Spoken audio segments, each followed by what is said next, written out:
Welcome. Good morning all DMLT students.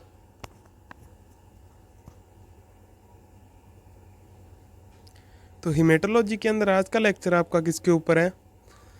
Today's lecture continue on automation, यानी आज का lecture आपका जो इम्पोर्टेंट टॉपिक है ऑटोमेशन, उसी के ऊपर कंटिन्यू है। यानी टाइप्स ऑफ एनालाइजर, यानी एनालाइजर के कौन से टाइप हैं। तो एक सेमी ऑटो एनालाइजर आपने क्या है पहले पढ़ लिया था पीछे के लेक्चर में। बाकी जो रिमेनिंग टाइप्स है वो आज डिस्कस करेंगे।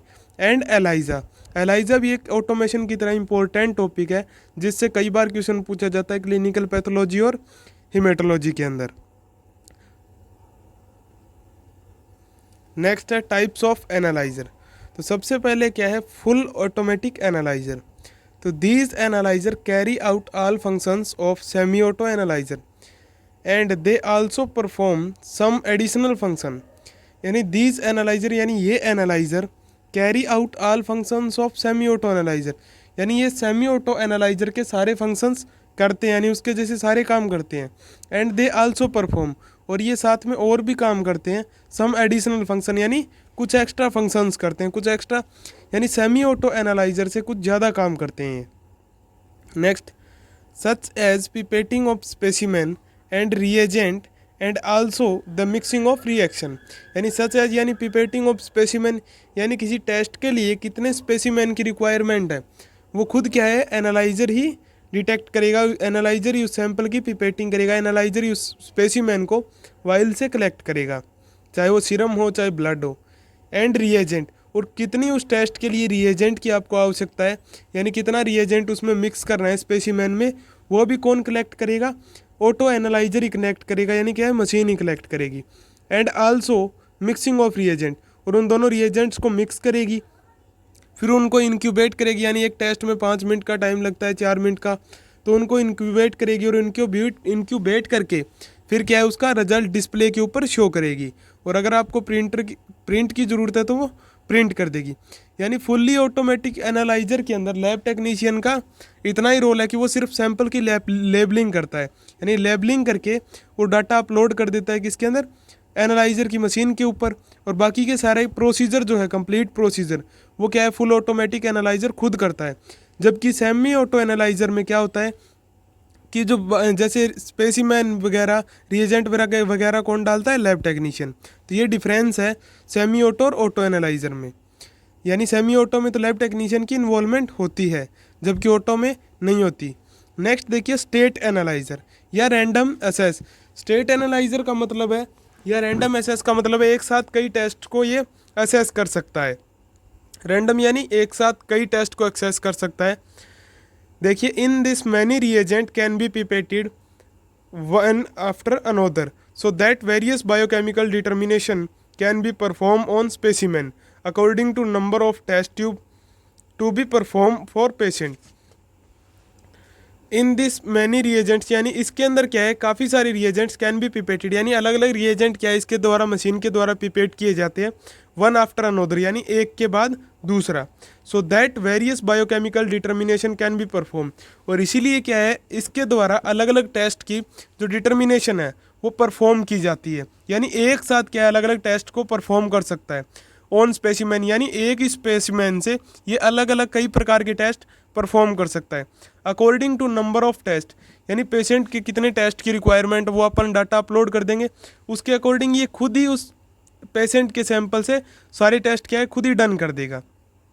To be perform for patient, यानी पेशेंट के लिए।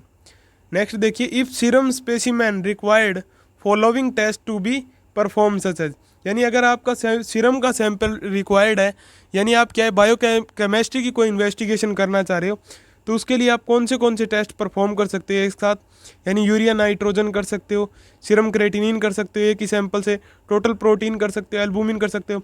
यानी सैंपल की लेबलिंग करके मशीन में अपलोड कर दोगे, फिर उसके बाद में क्या है उसमें डाटा अपलोड कर दोगे कि स्पेसिमेन की कितनी टेस्ट करने हैं आपको।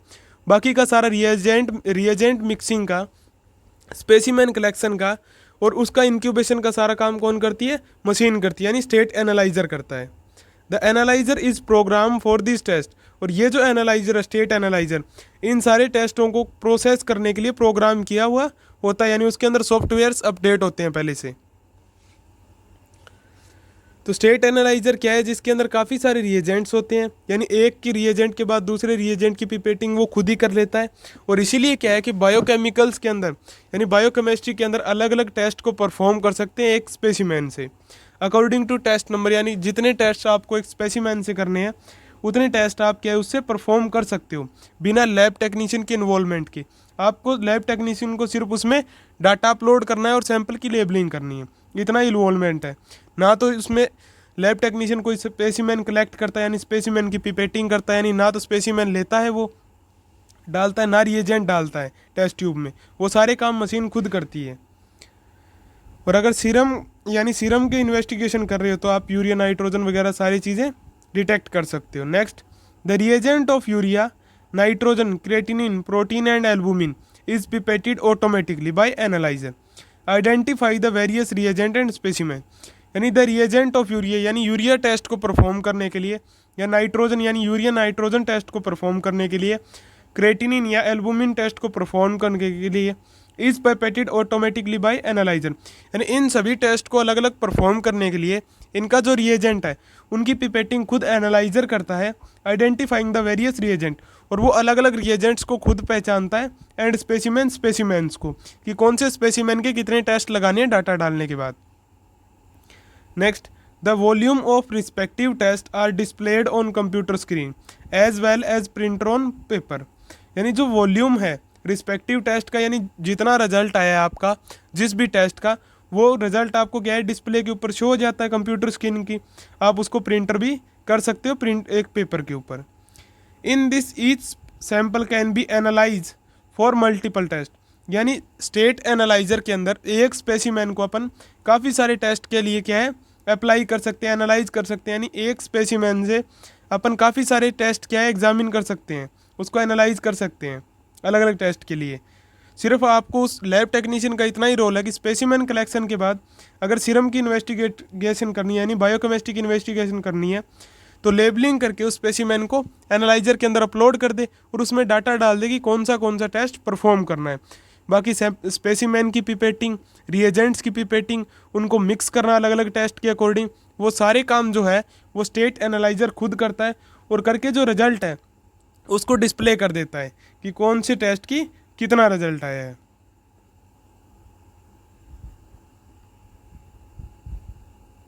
नेक्स्ट देखिए सेल काउंटर। तो एक बार हिमेटोलॉजी के अंदर पूछा गया है कि सेल काउंटर क्या है, तो cell counter machine sample the blood and analyse cell population. यानी सेल काउंटर मशीन जो है वो कौन सा सैंपल रन करती है, तो ब्लड का स्पेसिमेन रन करती है, ब्लड का सैंपल क्या है रन करती है, एंड एनालाइज सेल पॉपुलेशन। और एक ब्लड के स्पेसिमेन में यानी पेशेंट के ब्लड के अंदर सेल्स की कितनी पॉपुलेशन है, यानी रेड ब्लड सेल कितनी है, वाइट ब्लड सेल्स कितनी है, प्लेटलेट काउंट कितना है, हीमोग्लोबिन कंसंट्रेशन कितना है, वो सारी चीज़ें क्या है सेल काउंटर खुद क्या है एस्टिमेट करता है। It is use in haematology lab. यानी सेल काउंटर जो मशीन है उसको क्या है हीमेटोलॉजी की लैब के अंदर अपन काम में लेते हैं। सेल काउंटर की मशीन अलग अलग चैम्बर की होती है, जैसे 3 चैम्बर की, यानी 3 पार्ट की, 5 पार्ट की, लेटेस्ट क्या है 7 पार्ट की है, जो सारे काम खुद करती है, यानी ऑटो एनालाइजर है वो एक तरीके से। Next, ESR reader. तो आपने ईएसआर टेस्ट देखा होगा क्लिनिकल पैथोलॉजी के अंदर, यानी एरिथ्रोसाइट सेडिमेंटेशन रेट। तो उसको मैनुअल मेथड से अपन खुद करते हैं, अपन ऑटोमेटिक ईएसआर रीडर से भी कर सकते हैं। रीडर का मतलब है वो सिर्फ रिजल्ट को रीड करता है। तो automatic ESR reader hold a rack of sample for an hour. यानी स्पेसिमेन जो सोडियम सिट्रेट और ब्लड मिक्स कर दिया आपने ईएसआर की टेस्ट ट्यूब में, और उस टेस्ट ट्यूब को क्या है एक रैक के अंदर सैंपल्स को अप्लाई कर दिया यानी स्टैंड कर दिया। यानी रीडर होल्ड ए रैक, यानी एक रैक को होल्ड करता है, पकड़े रखता है ऑफ सैंपल्स यानी सैंपल्स की, फॉर एन हावर यानी 1 घंटे के लिए, एंड डिटरमाइन और पता लगा लेता है, यानी उसको एस्टिमेट करता है हाउ फार यानी कितनी, the red blood cells fall and down, यानी कितनी आरबीसी क्या है डाउन हुई है, यानी ईएसआर का रेट क्या है। तो ईएसआर रीडर का काम क्या है कि वो अलग अलग जो ईएसआर की ट्यूब्स हैं उनको रीड कर देता है, जबकि उनके अंदर स्पेसिमेन और ब्लड की जो मिक्सिंग है वो कौन करता है, लैब टेक्नीशियन करता है। उसकी मिक्सिंग करने के बाद उन टेस्ट ट्यूब को क्या है, ESR रीडर की रैक में अप्लाई कर दो, फिर वो उसको 1 घंटे तक खड़ा रखेगा, और जो रिजल्ट आएगा ESR का उसको क्या है, एस्टिमेट करके आपको प्रोवाइड कर देगा, नहीं डिस्प्ले के ऊपर शो कर देगा कि पहले सैंपल का कितना ESR आया, सेकंड सैंपल का कितना ESR आया, थर्ड सैंपल का कितना ESR आया। और सेल काउंटर क्या है, ये आपके ब्लड्स के अंदर सेल काउंट को काउंटेड करने के लिए काम में लेते हैं, ये हेमेटोलॉजी की लैब में काम में आता है।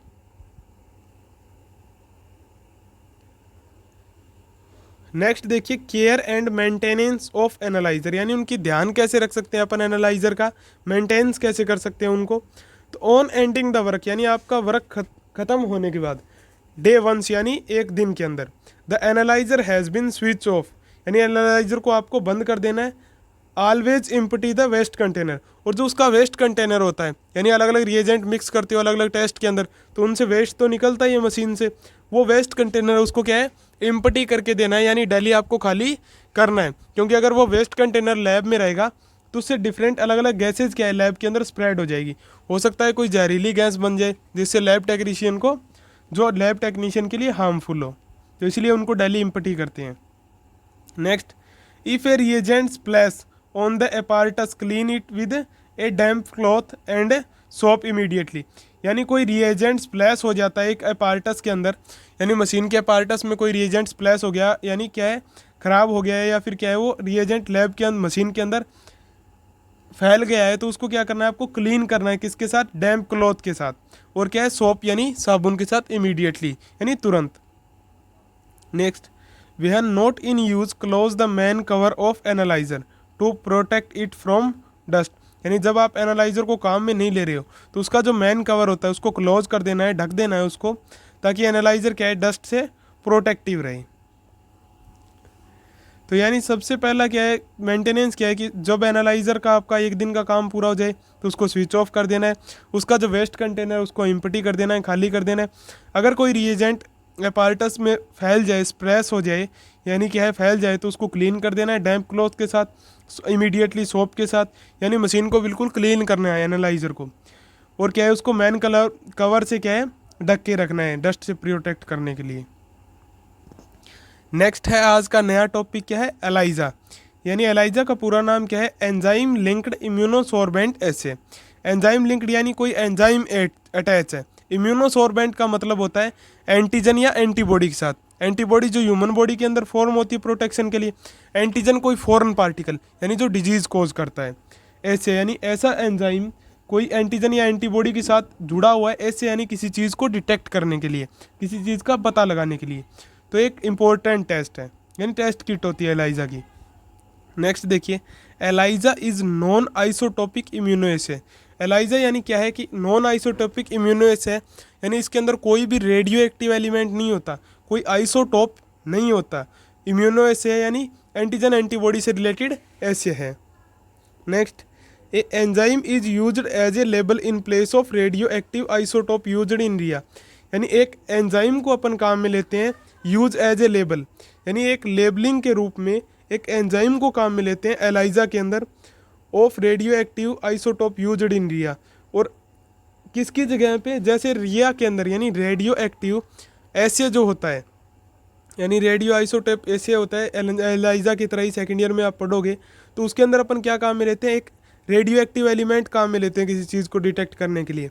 लेकिन एलाइजा के अंदर अपन क्या काम में लेते हैं, एक एंजाइम को काम में लेते हैं। तो ये क्या है, डिफरेंस है दोनों में। It is more sensitive than RIA, यानी ये रिया से क्या है, ज़्यादा सक्रियशील है, ज़्यादा सेंसिटिव है, यानी जल्दी एस्टिमेट करता है किसी चीज़ को, जिस टेस्ट को आप डिटेक्ट करना चाहते हो। जैसे मलेरिया का एलाइजा हो गया, अलग अलग डिजीज जो है उनके टेस्ट किट आते हैं। Next, there is no radiation hazards आएगा यहाँ पे, तो there is no radiation hazards, यानी कोई भी रेडिएशन का हैजार्ड्स नहीं होता, यानी क्योंकि यहाँ पे कोई रेडियो एक्टिव आइसोटोप नहीं है इसीलिए। नेक्स्ट देखिए, प्रिंसिपल क्या है एलाइजा का, तो it is based on the immunochemical principle of antigen antibody reaction, यानी it is based on the immunochemical, यानी ये क्या है, किसके ऊपर बेस है, तो इम्यूनोकेमिकल रिएक्शंस के ऊपर बेस है।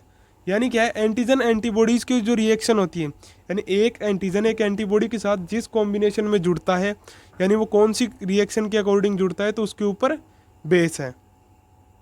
The stage of ELISA is are as following, यानी एलाइजा की जो अलग अलग स्टेजेस है वो इस प्रकार है। A antibody against the protein, अपन क्या है अभी एंटीबॉडी, यानी क्या है एंटीबॉडी अगर अप्लाई कर रहे हैं एलाइजा की किट के अंदर, तो अपन क्या डिटेक्ट करेंगे, एंटीजन डिटेक्ट करेंगे। अगर एलाइजा किट के अंदर अपन क्या अप्लाई कर रहे हैं, एंटीजन अप्लाई कर रहे हैं, तो अपन क्या डिटेक्ट करेंगे, पेशेंट के सीरम में उस चीज़ के खिलाफ, उस डिजीज़ के खिलाफ एंटीबॉडी डिटेक्ट करेंगे, उस पैथोजन के खिलाफ। तो अपन क्या है अभी एक एंटीबॉडी का एग्जांपल ले रहे हैं, ए एंटीबॉडी अगेंस्ट द प्रोटीन, यानी जिस प्रोटीन के लिए आपको एंटीबॉडी डिटेक्ट करनी है, यानी जो प्रोटीन डिटेक्ट करनी है उसके खिलाफ एक एंटीबॉडी टू बी डिटरमाइन, यानी जो प्रोटीन आप डिटेक्ट करना चाहते हो जो एंटीजन प्रोटीन्स के बने होते हैं। तो इसका मतलब क्या है कि जिस एंटीजन को आप डिटेक्ट करना चाहते हो to be determine is fixed on the inert solid surface such as polystyrene, यानी एक पॉलिस्टीन पेपर के अंदर अपन एक एंटीबॉडी अप्लाई करते हैं, यानी किसी एंटीजन को आप डिटेक्ट करना है तो उसके खिलाफ आप एंटीबॉडी अप्लाई कर दोगे पॉलिस्टीन सरफेस के ऊपर। Next, a biological sample containing the protein, यानी एक बायोलॉजिकल सैंपल यानी एक ह्यूमन पेशेंट का सैंपल जिसके अंदर क्या है वो प्रोटीन कंटेनिंग द प्रोटीन, यानी वो एंटीजन प्रेजेंट है जिसको अपन डिटेक्ट करना चाहते हैं, to be estimated is applied, यानी जिसके अंदर आप प्रोटीन को एस्टिमेट करना चाहते हैं जिस पेशेंट के सीरम में, वो अपन अप्लाई करेंगे, यानी उस पॉलिस्टीन पेपर के ऊपर अप्लाई कर देंगे, यानी डाल देंगे। Of N antibody coated surface, यानी एंटीबॉडी कोटेड सरफेस पे, यानी पॉलिस्टीन पेपर पे। Next, the antigen antibody complex react, यानी जैसे ही वो प्रोटीन एंटीबॉडी के कांटेक्ट में आएगी पॉलिस्टीन सरफेस पे, तो क्या बनेगा, एंटीजन एंटीबॉडी कॉम्प्लेक्स बन जाएगा with the secondary protein specific antibody which on A enzyme is covalently linked. और फिर क्या है कि अपन क्या लेंगे, द सेकेंडरी प्रोटीन लेंगे, यानी सेकेंडरी एंटीबॉडी लेंगे उस प्रोटीन के खिलाफ दूसरी, जिसके साथ क्या है एंजाइम कोवेलेंटली लिंक किया हुआ है, यानी कोई एंजाइम जुड़ा हुआ है उस एंटीबॉडी के साथ। तो सबसे पहले क्या करेंगे कि किसी एंटीजन को डिटेक्ट करना है तो उसके खिलाफ कोई एंटीबॉडी क्या है अपन अप्लाई कर देंगे पॉलिस्टीन सरफेस पे, यानी जैसे मलेरिया का क्या है एंटीजन डिटेक्ट करना है तो उसके खिलाफ एंटीबॉडी आपने अप्लाई कर दी। फिर जिस पर्सन में मलेरिया डिटेक्ट करना है उस पेशेंट का क्या लिया आपने, ब्लड लिया, और उस ब्लड को क्या है उस एंटीबॉडी कोटेड यानी अप्लाई की हुई जो एंटीबॉडी उस सरफेस पे, उस पर ब्लड का सैंपल रन कर दिया उस सरफेस पे। तो क्या होगा कि अगर पेशेंट के सीरम में या ब्लड में वो एंटीजन है जिसके खिलाफ आपने एंटीबॉडी अप्लाई की थी, तो उन दोनों में क्या हो जाएगी, रिएक्शन हो जाएगी। फिर आप क्या डालोगे, सेकेंडरी स्पेसिफिक एंटीबॉडी डालोगे, यानी दूसरी जिसके साथ क्या जुड़ा हुआ है, एंजाइम जुड़ा हुआ है। Next, the enzyme must be easily assayable and produce colour product. Enzyme क्या है, एंजाइम को अपन इजीली यानी आसानी से डिटेक्ट कर सकते हैं, एसेबल का मतलब क्या है उसका पता लगा सकते हैं, एंड प्रोड्यूस कलर प्रोडक्ट, और वो क्या है कलर प्रोड्यूस करता है जल्दी। एंजाइम कौन से काम में लेते हैं एलाइजा के अंदर, तो अपन peroxidase, amylase and alkaline phosphate and commonly use, यानी प्रोक्सीडेज, एमाइलेज और एल्केलाइन फॉस्फेट एंजाइम क्या है अपन मोस्टली काम में लेते हैं। Next, after washing the unbound antibody linked enzyme, यानी जब क्या है आपने वॉशिंग की तो जो अनबाउंड एंटीबॉडी है यानी जो जुड़ी नहीं एंजाइम के साथ, ठीक है, यानी जो एंजाइम के सेकेंडरी एंटीबॉडी है जो जुड़ी नहीं है वो क्या है, वो भी लिंक नहीं होगी। The enzyme bounded to second antibody complex is acid, फिर उसके बाद क्या है अपन जो एंजाइम के साथ बाउंडेड एंटीबॉडी उसको एसिड करेंगे, अप्लाई करेंगे, यानी उसको डिटेक्ट करेंगे। The enzyme activity is determined by its action on a substance to form a product, और जो एंजाइम की एक्टिविटी है उसको अपन डिटरमाइन कर लेंगे, यानी एंजाइम आपको पता है अलग अलग सब्सटेंस के साथ अलग अलग कलर प्रोड्यूस करता है, तो उसके ऊपर क्या है कोई सब्सटेंस अपन अप्लाई करेंगे जिससे क्या है वो कलर प्रोड्यूस करे। अगर आपने वॉशिंग की उस टाइम पे वो एंटीबॉडी जुड़ी नहीं थी, कोई एंटीजन प्रेजेंट नहीं था, तो सेकेंडरी एंटीबॉडी नहीं जुड़ेगी, वो वॉश हो जाएगी। अगर तो क्या होगा, कलर नहीं आएगा। अगर वो एंटीबॉडी वॉश नहीं हुई यानी एंटीजन प्रेजेंट था और वो एंटीजन के साथ सेकेंडरी एंटीबॉडी रिएक्ट कर गई, सेकेंडरी एंटीबॉडी कौन सी, जिसपे एंजाइम था, तो इसका मतलब क्या है कलर प्रोड्यूस होगा, कलर प्रोड्यूस का होगा तो मतलब क्या है ELISA positive. This is related to the concentration of being estimated, और ये किसके ऊपर डिपेंड करता है, तो एंटीजन की सांद्रता के ऊपर डिपेंड करता है। तो एलाइजा के अंदर क्या करते हैं, सबसे पहले तो अपन कोई एंटीबॉडी अप्लाई करते हैं जिस एंटीजन को डिटेक्ट करना है उसके खिलाफ। फिर अपन पेशेंट का सैंपल अप्लाई करते हैं जिसमें प्रोटीन यानी एंटीजन प्रेजेंट हो। फिर उसके ऊपर एंटीजन के ऊपर अपन सेकेंडरी एंटीबॉडी अप्लाई करते हैं जिस उसी एंटीजन के खिलाफ, यानी जिसके साथ क्या है, एंजाइम जुड़ा हुआ हो। फिर उसकी वॉशिंग करते हैं। अगर एंटीजन है उस पेशेंट के सीरम में तो सेकेंडरी एंटीबॉडी क्या है, अटैच हो जाएगी। अटैच हो जाएगी तो अपन जब क्या है उसके अंदर सब्सटेंस प्रोवाइड करवाएंगे उस पॉलीस्टीरीन सरफेस पे, तो क्या है, कलर प्रोड्यूस होगा, मतलब एलाइजा पॉजिटिव है। अगर वॉशिंग के टाइम पे वो सेकेंडरी एंटीबॉडी क्या होगी, वॉश होगी, यानी कोई एंटीजन था ही नहीं, तो एंटीजन नहीं है तो एंटीबॉडी जुड़ेगी नहीं, सेकेंडरी एंटीबॉडी भी नहीं जुड़ेगी, ना प्राइमरी जुड़ेगी, दोनों ही नहीं जुड़ेगी, तो कोई भी कलर प्रोड्यूस नहीं होगा, मतलब एलाइजा टेस्ट क्या है, नेगेटिव है। फर्स्ट ईयर में इतना ज़्यादा बड़ा नहीं है एलाइजा, छोटा सा टॉपिक है। सेकंड ईयर के अंदर एलाइजा के अलग अलग टाइप्स हैं, जैसे सैंडविच एलाइजा, फिर इनडायरेक्ट एलाइजा या फिर कम्पिटेटिव एलाइजा, स्पेशली एचआईवी के लिए। तो एलाइजा के द्वारा अपन किसी भी यानी पैरासाइट के लिए, यानी मलेरिया हो गया, एंटबीवा हिस्टोलाइटिका हो गया, या फिर जैसे एचआईवी का वायरस हो गया, या फिर क्या है जैसे कोई बैक्टीरिया हो गया, स्टेफाइलोकोकस, स्ट्रेप्टोकोकस, तो उनके इन्फेक्शन को डिटेक्ट कर सकते हैं पेशेंट के सीरम के अंदर कि वो प्रेजेंट है, यानी उनके खिलाफ एंटीबॉडी या एंटीजन कोटेड करवा के एलाइजा प्लेट पे। नेक्स्ट देखिए एप्लीकेशन। तो एप्लीकेशन क्या है कि ELISA is widely used for the determination of small quantities of protein, यानी एलाइजा को अपन वाइडली यानी ज़्यादातर काम में लेते हैं, यूज़ करते हैं किस चीज़ के लिए, डिटर्मिनेशन यानी पता लगाने के लिए, स्मॉल क्वांटिटीज़ ऑफ प्रोटीन, यानी छोटी छोटी क्वांटिटी, यानी शुरू में कोई इन्फेक्शन हुआ तो क्वांटिटी कम होगी एंटीजन की यानी प्रोटीन्स की, तो उसको डिटेक्ट करने के लिए अपन क्या एलाइजा को काम में लेते हैं उस टाइम पे, जैसे हार्मोन्स की हो गई, एंटीजन्स या फिर एंटीबॉडी किसी को भी डिटेक्ट करने के लिए, एंड अदर बायोलॉजिकल सब्सटेंस, और अपन अन्य बायोलॉजिकल सब्सटेंस को भी डिटेक्ट कर सकते हैं एलाइजा के अंदर। Next the most common pregnancy test for detection of human chorionic gonadotropin in urine based on the ELISA, यानी जो मोस्ट कॉमनली अपन प्रेगनेंसी टेस्ट किट काम में लेते हैं किसी फीमेल के अंदर प्रेगनेंसी डिटेक्ट करने के लिए, वो क्या डिटेक्ट करती है, तो वो pregnancy test human chorionic gonadotropin hormone को डिटेक्ट करती है यूरिन के अंदर, और वो किसके ऊपर बेस है, एलाइजा के ऊपर, क्योंकि एलाइजा के अंदर उसके खिलाफ एंटीबॉडीज अप्लाइड होती हैं, और जैसे ही वो हार्मोन अगर यूरिन में प्रेजेंट होगा पेशेंट के, तो मतलब क्या है कि एलाइजा की एंटीबॉडीज डिटेक्ट कर लेंगी, उसके साथ बाइंड अप कर लेंगी, तो टेस्ट क्या आ जाएगा, पॉजिटिव आ जाएगा, यानी प्रेगनेंसी है।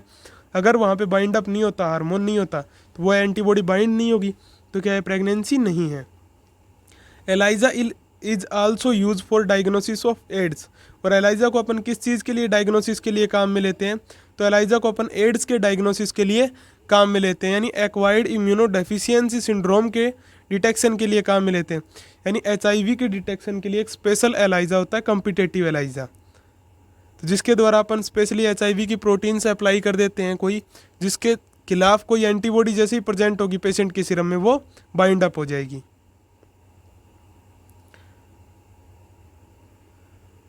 नेक्स्ट देखिए एलाइजा की जो मोस्टली किट काम में लेते हैं माइक्रोटाइटर प्लेट, तो ये आपसे प्रैक्टिकल में क्वेश्चन पूछा जाता है कि एलाइजा की प्लेट कैसी होती है, तो ये क्या है, एलाइजा की प्लेट है जिसके अंदर क्या होता है, 96 वेल्स होते हैं, यानी 96 क्या है, छोटे छोटे गड्ढे होते हैं, वेल्स होते हैं, और जिसके साथ एक साथ अपन एक एलाइजा की माइक्रोटाइटर प्लेट के ऊपर 96 टेस्ट क्या है अप्लाई कर सकते हैं, यानी 96 टेस्ट क्या है लगा सकते हैं अपन एक किट के द्वारा।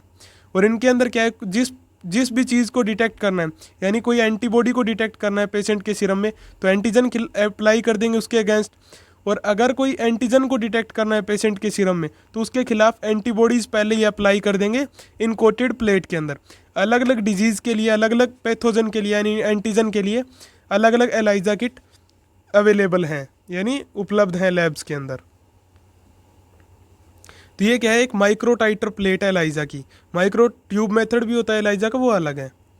तो प्रोसीजर देखिए कि ये जो माइक्रोटाइटर प्लेट थी उसके एक वेल्स का एग्जांपल लें तो अपन, यानी अपन एंटीजन अप्लाई कर रहे हैं उस माइक्रोटाइटर वेल के अंदर, एंटीजन अप्लाई करेंगे तो अपन ने जैसे ही पेशेंट का सीरम डाला तो अपन क्या देखेंगे, एंटीबॉडी जो ये दिख रही है आपको ब्लू कलर की, अगर पेशेंट के सीरम में एंटीबॉडी प्रेजेंट है तो वो क्या है, एंटीजन के साथ अटैच हो जाएगी। फिर करेंगे वॉशिंग, तो वॉशिंग करेंगे, अगर एंटीबॉडी नहीं है तो वो सारा सिस्टम वॉश हो जाएगा, अगर एंटीबॉडीज हैं तो वो एंटीजन के साथ अटैच होंगी और वो प्रेजेंट रहेगी।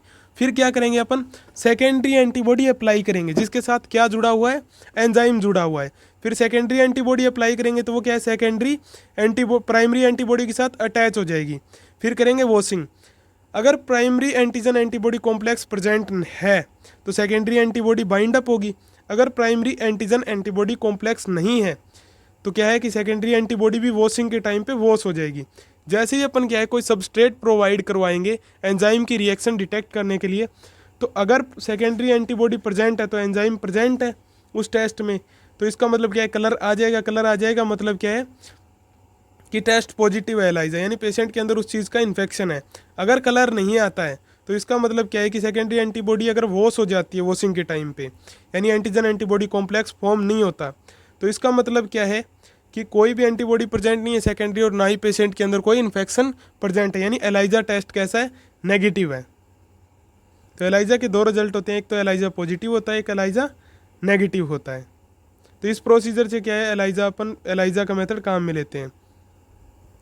यानी यहाँ पे एंटीजन अप्लाई किया, अपन ने जो पीछे प्रोसीजर लिखा था उसमें एंटीबॉडीज़ को काम में लिया था, यानी एंटीबॉडी कोटेड की थी अपन ने पॉलीस्टीरीन सरफेस पे, जबकि इस थीम के अंदर, इस पिक्चर के अंदर किसको कोटेड किया, एंटीजन को। ये डिफरेंस है दोनों में। तो नेक्स्ट लेक्चर आपका किसके ऊपर रहेगा, next lecture on remaining topics of haematology, यानी हीमेटोलॉजी के जो बचे हुए टॉपिक्स हैं वो अपन डिस्कस करेंगे नेक्स्ट लेक्चर में। जैसे ट्रांसफ्यूजन रिएक्शन होगी, यानी ब्लड को ट्रांसफ्यूज करने के बाद कौन सी रिएक्शन हो सकती है पेशेंट के अंदर।